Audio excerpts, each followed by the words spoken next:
Groucho Marx once famously said that he wouldn't want to join any club that would take him as a member. Though humorous, this statement raises a good question. What makes a group or club worth belonging to?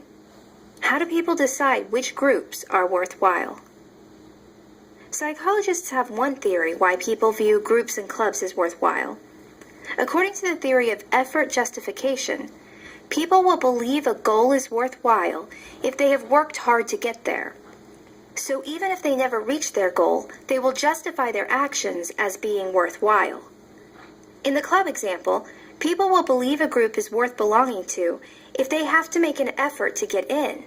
The more effort that they have to make to gain acceptance, the higher they will rate the club or group. Effort justification is based on the psychological theory of cognitive dissonance, which says that when people's behaviors and beliefs don't align, they experience discomfort. To relieve that discomfort, people often change their beliefs to match their behavior. What does this have to do with effort justification? When a goal, say belonging to a group, turns out to be not as worthwhile as they expected it to be, they will change their outlook to justify the effort they put into the goal. Let's look at an example.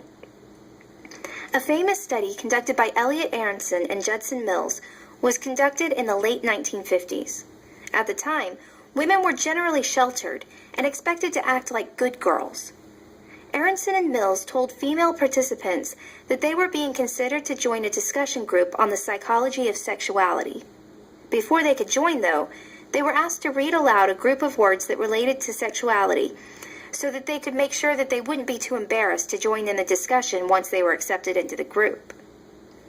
The first group of women were asked to read words that were related to sexuality, but were not vulgar, such as the words virgin or prostitute. The second group was asked to read aloud words that were vulgar, including slang for genitalia and four-letter words that described sex acts. They were also asked to read 2 vivid descriptions of sex acts taken from novels of the time.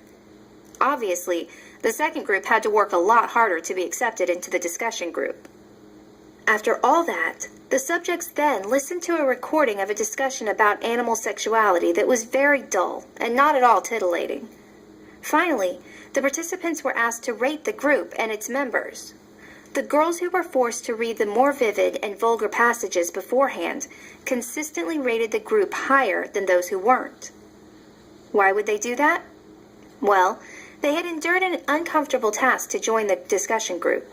When the group turned out to be uninteresting, they needed to justify the fact that they went through the tough initiation by convincing themselves that the group was interesting. It's important to note that most of the time, effort justification happens subconsciously.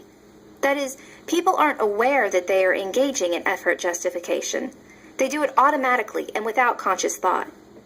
In recent years, a lot of attention has turned towards the subject of hazing.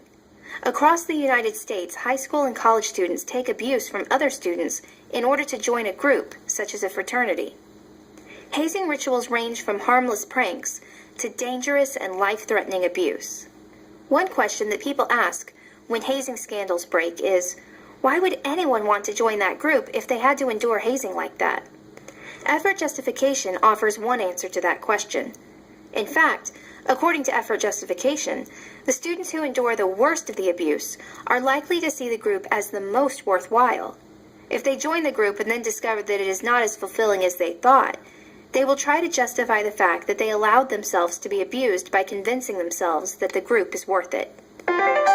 When people reach a goal and then discover that the goal is not worth the effort they put forward, they will feel that they need to justify their effort.